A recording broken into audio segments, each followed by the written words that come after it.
So we're returning with 70s sci-fi art. The second proper section, spaceships, vehicles, and megastructures. Detail of Peter Elson's Fantastic Planet, which let's adjust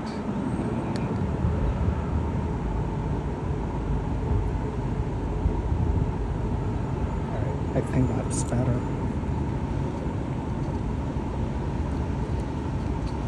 Fantastic Planet, which won a painting competition held by British magazine Science Fiction Monthly and appeared in its November 1975 issue. It was Elson's first published work.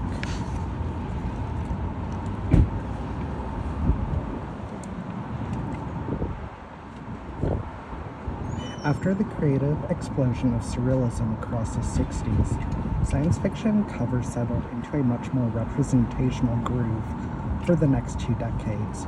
Readers needed to see what they were getting, editors reasoned, so they needed a cover that immediately identified a book or magazine as science fiction. They needed never-before machinery and spaceships. Covers focusing on sci-fi hardware were called gadget paintings. Frank R. Paul had set the ball rolling for 40 or 50 years earlier, but now a new raft of artists were fine-tuning it, adding detail and complexity.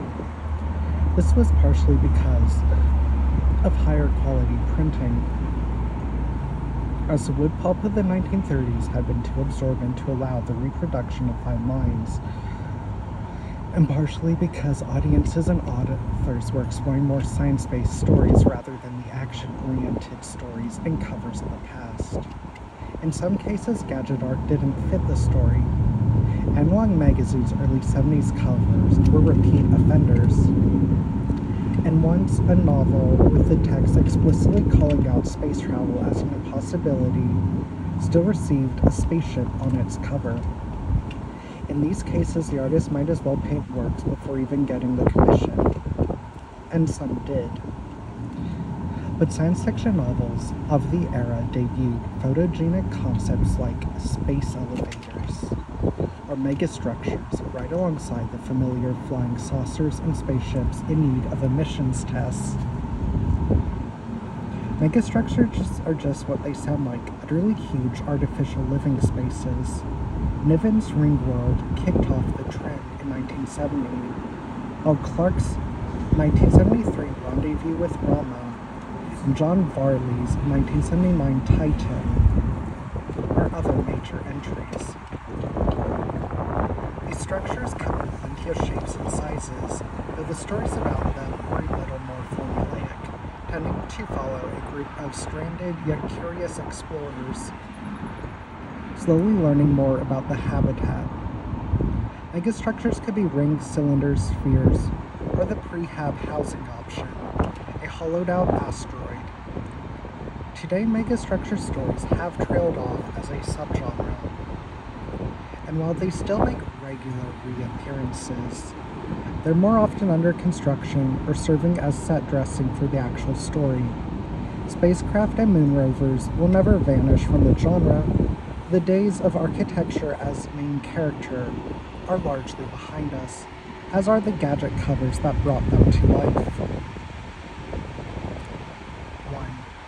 Vincent D. Fates After the Festival, illustrating the 1977 analog serialized version of George R.R. Martin's first novel, Dying of the Light. It's a character-driven story that briefly mentions a bat-winged anti-grav air car, so it qualified for a gadget cover. Martin has praised DeFate for his accuracy in depicting the car.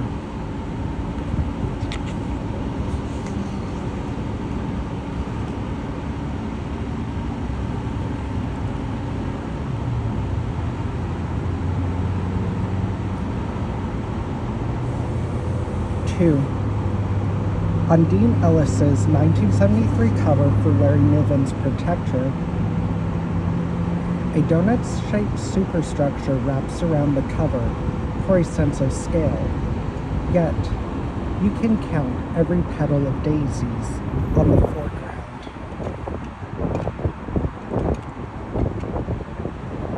3. A founding member of the International Association of Astronomical Artists. Not sure. Is the bottom getting? It's hard to tell. Don Dixon has a career spanning both space and sci-fi illustration. An example of the former is his 1977 cover art for Colonies in Space by T.A. Heppenheimer, a book detailing a potential future of lunar mines and solar-powered satellites. One line from the book argues that, barring a catastrophic epidemic of human stupidity,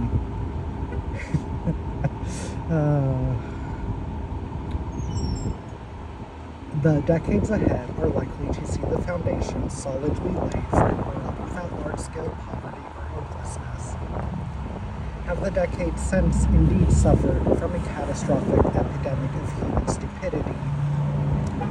I leave this as an exercise for the reader.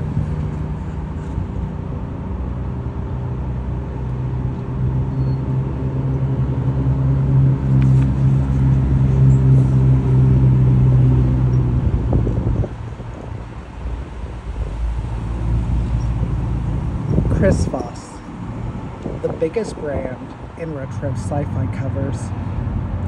Chris Voss is a subgenre of sci-fi cover art unto himself. His particular style is easy to pick out. It's colorful yet grimy and aggressively industrial with a focus on mechanical spaceships, claw-like junkyard robots, and boxy smokestack-decked buildings on alien planets. Entirely populated by brutalist urban planners, he's likely the most influential cover artist of the era. Across a career spanning north of 1,000 covers, he's reshaped readers' expectations. He might not have single-handedly swept away the simple arrow-shaped rocket ships of the 40s and 50s, but he undoubtedly led the charge towards sci-fi realism, sooty, industrial-strength realism.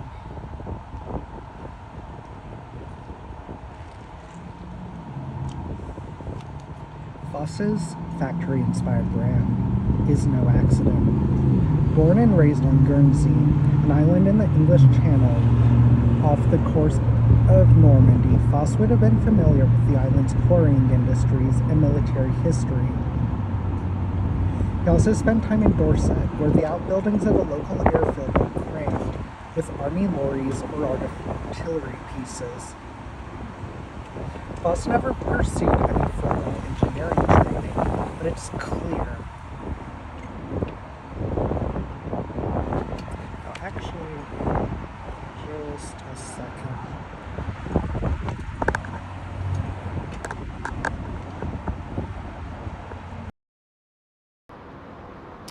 Well,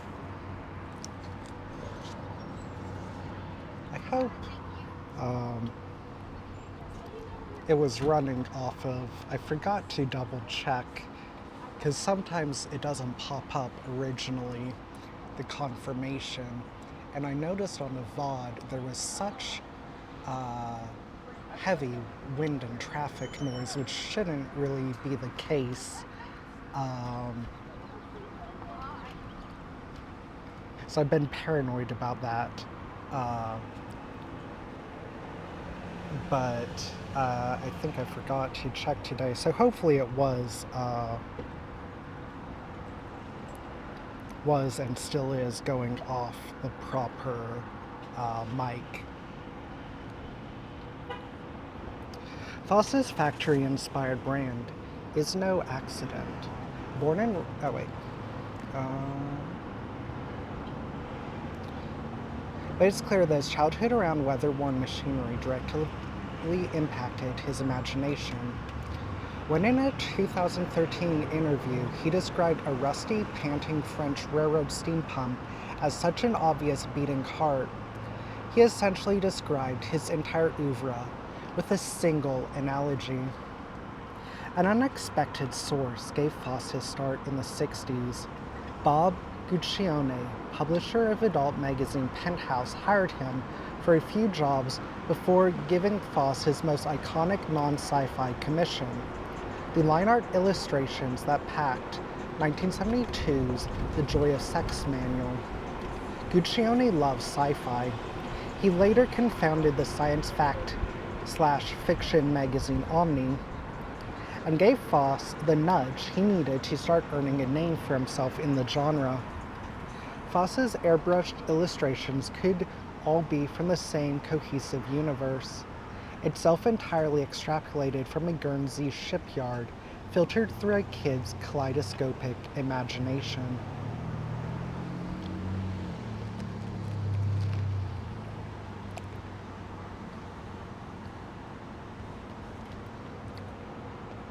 His output peaked during the 70s and 80s at a stunning 2 or 3 covers a week. And Foss infamously never read the books that his work wrapped around. Well, that makes sense, because I guess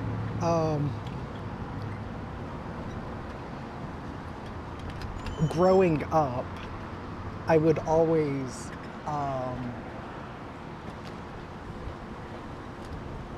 I'd always try and find the bit in the book where the cover was illustrating. It'd be like a giant aha moment usually.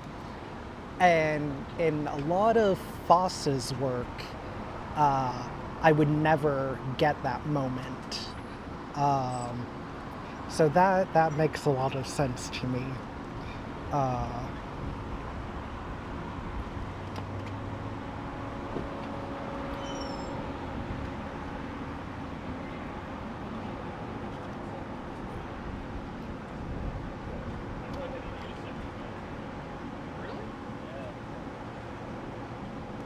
The Foss brand shone through regardless of author. Big names like Clark, Asimov, Dick, Doc Smith, and James Blish, or publisher Ace, Arrow, Ballantine, Coronet, Hodder, Orbit, Pan, Panther, and Sphere, inspiring a troupe of other artists with his detailed yet epic approach.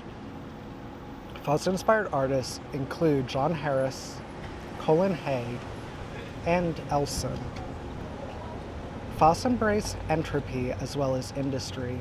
His coal-rolling spaceships often looked just about ready to drop out of their star fields, venting oxygen as they fail. Yeah, there were like a couple of Harrises. I guess that makes sense. So I guess I always thought Harris was first. But when we were going through the Harris books, some of his smoke-filled ships were pretty indistinguishable, except for maybe some of them being a bit more impressionistic. Some of those are pretty close. And Foss has even depicted the massive junkyards that they inevitably occupy when they go belly up. Though Ridley Scott's 1979 film Alien often gets the credit for imagining the future by way of grungy, late-stage capitalism, Foss was behind that too. The Nostromo, Alien's far future big rig, is partially based on Foss-contributed concept art. His mid-70s film concept work includes one fan favorite, cult director Jodorowsky's long-planned adaptation of Frank Herbert's Dune.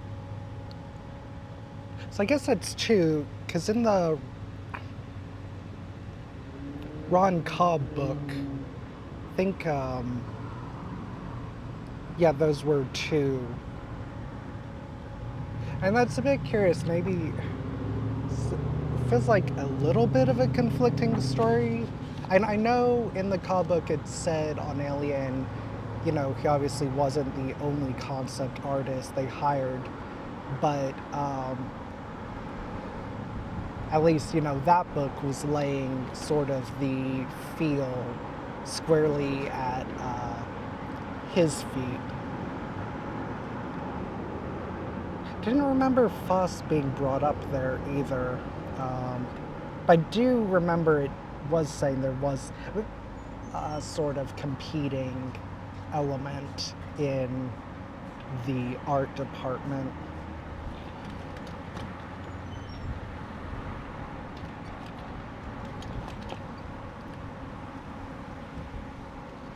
Foss's tiger-striped pirate spaceships and red-checkered guild tugs were dazzlingly foreboding. Foss has been leaving his industrial stamp on pop culture sci-fi since the 70s, too. Foss served as a concept artist for Richard Donner's 1978 Superman, primarily drafting the ultimately unused concept art of Krypton, and designed Flash Gordon's Scooter, but his influence is at most obvious in the more recent 70s and 80s throwback films and TV. His art was front and center in director James Gunn's pitch for Guardians of the Galaxy, which then hired him as a consultant, and his work reappeared in Thor Ragnarok then when Netflix 2018 Choose Your Own Adventure style special Bandersnatch needed a cover for its fictional 80s era sci-fi novel. It knew who to turn to. Chris Foss may not have single-handedly crafted every trope and icon of retro sci-fi, but his bulbous militarized spaceships have certainly colonized our collective nostalgia for what the era was. 1. The cover for the Encyclopedia of Science Fiction by Peter Nicholas.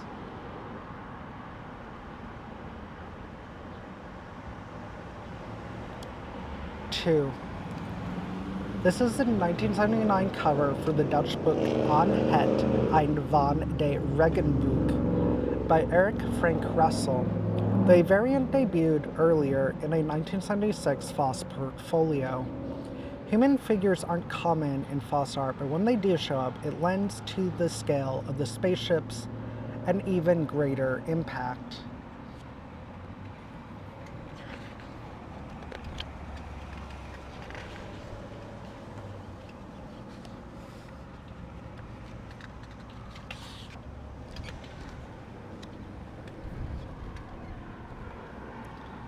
Stuart Calley's Terran Trade Authority series. In 1978, a sweaty Stuart Calley, hoping to buy time, turned in the first pages for an art book that would shape 70s sci-fi history.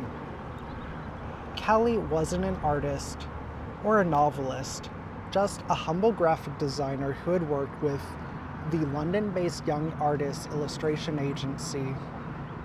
He knew the next generation of sci-fi art when he saw it, and wanted to find a use for it beyond just paperback covers.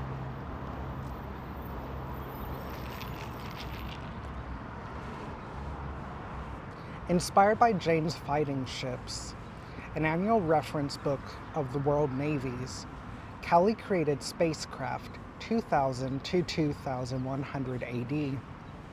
A fictional future history retrofitted to match the sci-fi art he already loved. But he hit a snag. He could not find a writer.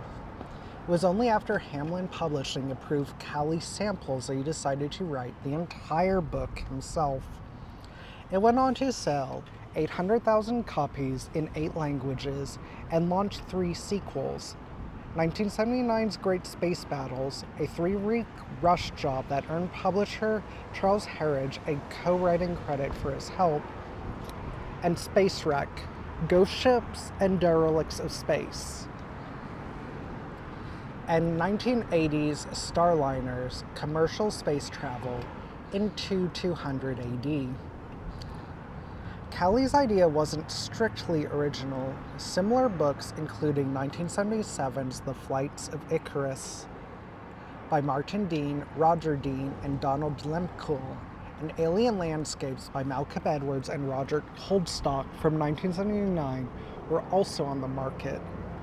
But what helped the Terran Trade Authority apart and helped it break through was that it contextualized its nerd-friendly stats with an interstellar history, all in service of its art. Is it necessary to explain that the ACM-128 Stingray has a broad wing range that allows them to operate within a broad speed range, or that the hull of an interstellar queen was once found frozen in the Delta Cephei ice fields 3 centuries after the model became obsolete? No. But it's satisfying to know the real stories behind the ships, even if the real attractions are fantastical images and designs. Bob Lazell, Jim Burns, Chris Foss, Colin Hay, Peter Elson, and Angus McKee were the biggest TTA contributors, with Tony Roberts, Fred Gambino, Robin Hidden, Trevor Webb, Chris Moore, and Jeffrey Ridge filling in as well. By pulling exclusively from this narrow pool of the genre's best and brightest mid-70s talent, Callie's books became a microcosm of 70s sci-fi cover art trends. Long-abandoned spaceship ruins and explosive space battles were common enough to anchor an art book each, alongside more broad themes of life in the future. Callie used the same prefab art bespoke text approach for the 6-book Galactic Encounters series, out under a pen name from the UK's Intercontinental Book Production in 1979 and 80. The series isn't bad, although Cawley has all but disowned it, confessing in an interview that he did it for the money. He was working with images he rejected from previous books, and that it wasn't only for contractual reasons that I used the pseudonym of Stephen Caldwell.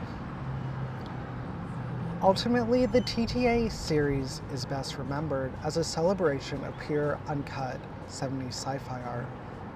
Confirmation of this fact came in 2006 when a revised version of the original books featuring computer-generated 3D art petered out after 2 volumes. If you've ever seen 2006 era 3D art, you'll understand. 1. TTA regular Peter Elson originally did this exploding spaceship for a 1977 Robert A. Heinlein collection before Cowley scooped it up for 1979's Great Space Battles. 2. A looming Tony Roberts spaceship, first used as a 1975 cover for Barry N. Malzberg's Beyond Apollo, and featured in 1979's Space Wreck, Ghost Ships and Derelicts of Space by Stuart Calley. 3. This eye-catching work by Trevor Webb was featured in 1980's Starliner's commercial space travel in 2200 AD. An 18-year-old Webb had painted it along with a flurry of other science fiction works shortly after finishing art school in 78. He had abruptly switched career goals from graphic design to science fiction illustration, a decision heavily influenced by his love of Star Wars.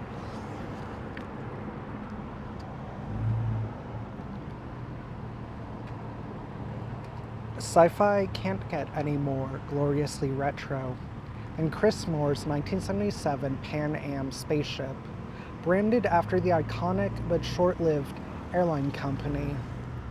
Writing as Stephen Caldwell, Cowley's featured it in 1980's Dangerous Frontiers, The Fight for Survival on Distant Worlds.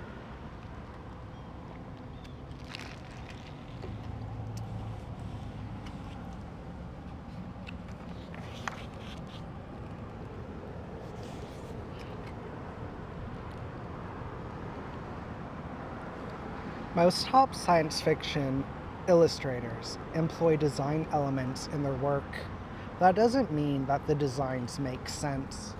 Countless spaceships adhere perfectly to drag reduction theory despite the utter absence of drag in the vacuum of space.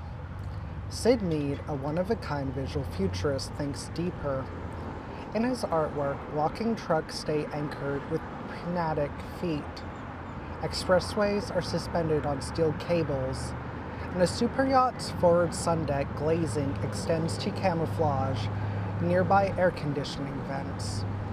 After graduating with great distinction from the Art Center School in Los Angeles in 1959, he spent 22 months as a designer for Ford Motor Company, but found the corporate structure stifling.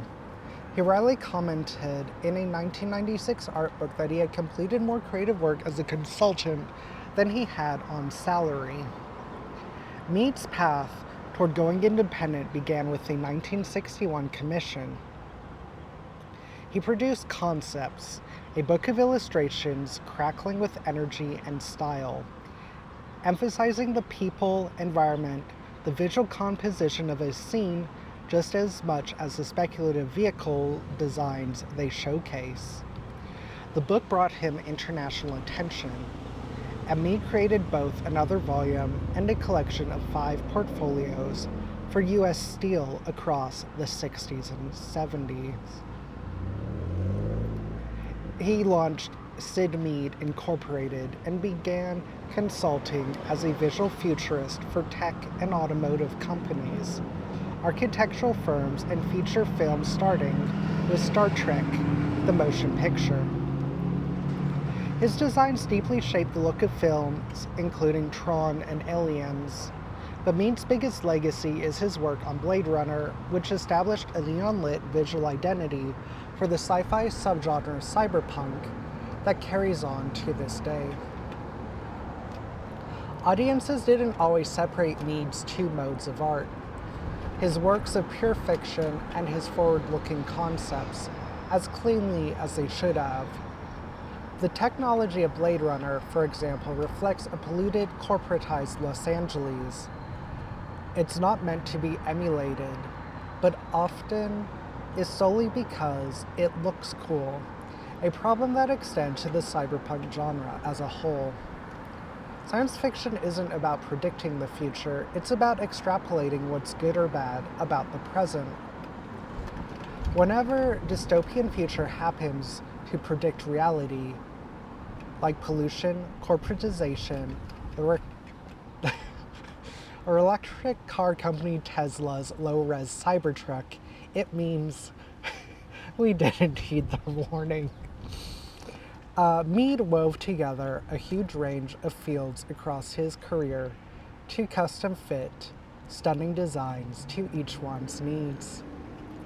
From leisure to industrial efforts to a film dystopia, science fiction is about asking what if, and Sid Mead answered that question in detail with every painting. 1. A featured truck from Mead's first U.S. Steel book, Concepts, 1961.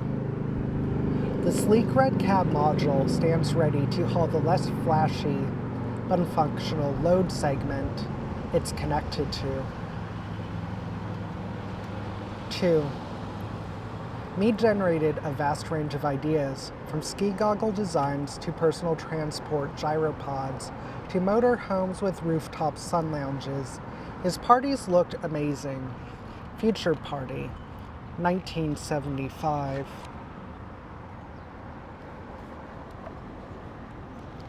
So I do have sort of a hard limit today. Yes, I'm not sure if we'll get through the entire section.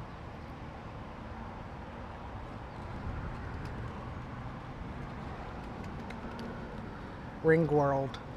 Larry Niven defined the megastructure story with 70s Ringworld. The novel describes a 1,000,000-mile wide circular construction explored by a group of humans and aliens. In 2850 AD, lovingly unpacks how a ring world would work. From a curved horizon that never feels like walking uphill, to the massive shade-casting squares that the ring world's ancient architects kludged together to create patches of artificial night, cover artists seized on these details. though few did better than Dean Ellis's first edition cover, which tipped the ring at a jaunty angle to showcase a starfield and spaceships as well. Another effective interpretation is Stephen Vincent Johnson's casually idyllic 1979 view of the habitat's pre-dawn sky. Approaching dawn on Ringworld, which manifests the impressive feat of maxing out on both metaphorical and literal atmosphere. Niven kept going with 3 sequels before co-writing 4 prequels and 1 last sequel. Returns diminished, but the later titles gave artists more chances to put their own stamp on Ringworld, like John Harris's pastel beauty of a 1996 cover for the Ringworld throne, which intentionally shows Ringworld while still under mega construction in order to make the scale easier to convey. 5 years after Ringworld debuted, NASA revealed its own plans for a rotating ring of a space habitat, the much smaller Stanford Torus. Niven wasn't the first to think of the idea, and as any Halo fans will tell you, NASA wasn't the last. But Ringworld is a great example of the thin boundaries between science fiction and fact. 1. The vanishing right-hand edge of the structure on John Harris's 1996 cover for Niven's The Ringworld throne might look like Harris took artistic license to stop halfway through painting. That's just how fast night falls on the alien world, due to shadows cast by an inner ring of massive square panels designed to block the light of the sun-like star they circle.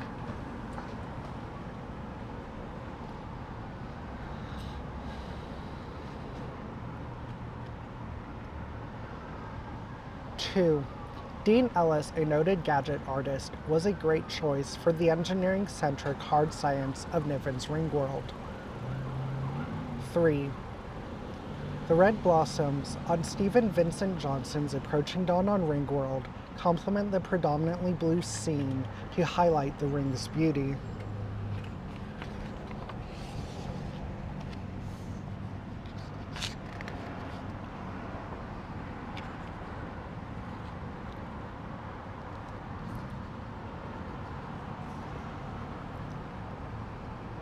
I think we might end after this.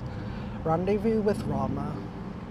The 31-mile-long cylindrical alien starship of Clarke's 1973 novel, Rendezvous with Rama, is technically too small to really count as a megastructure. Yeah, I had wondered about that when they were including it in the list earlier. A minute fraction of Ringworld's million-mile-wide surface, but it definitely counts as a perfect subject for an enterprising cover artist. A surreal cover graced the first US edition in 1973. A claustrophobic scene of an astronaut surrounded by threatening polka dots.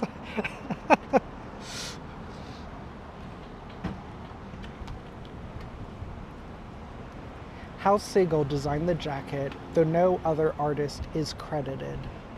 Bruce Pennington's UK cover, which debuted a few months earlier, offers a definitive view of the Rama ecosystem, complete with cloud patterns, a sea held in place with centrifugal force, and a few explorers descending toward it on the bottom right.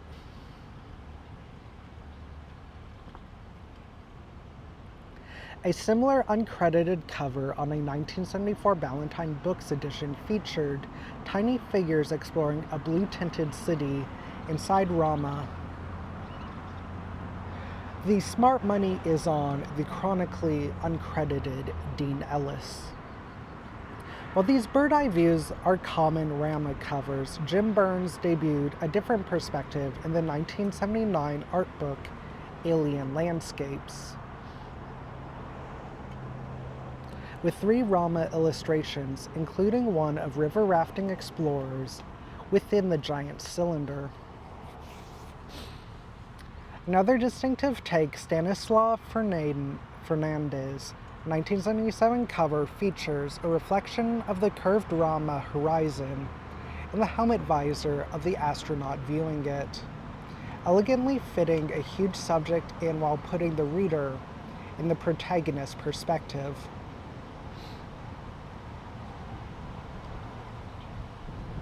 Asimov has famously admitted that he isn't a visual writer. As a result, many of his covers simply feature whatever spaceship Chris Foss felt like tackling that week.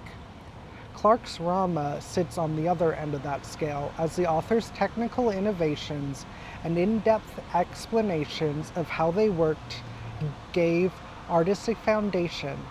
Thanks to Rama and other megastructure stories like it, we'll always have a class of stunning and storytelling sci-fi covers.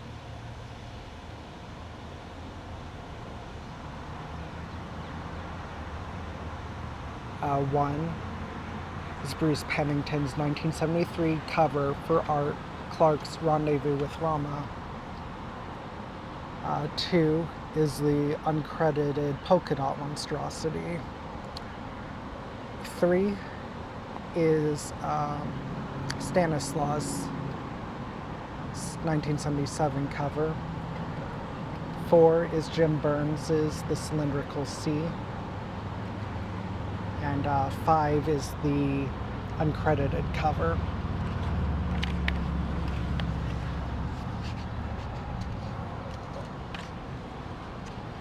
All right. Yeah, we'll unfortunately have to call it here, which isn't ideal. I don't know what.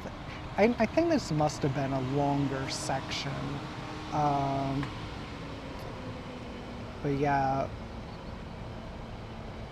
yeah, compared to the next section. So maybe that's fine. We might be able to get through both this and the next section tomorrow, since the next section is only a few pages.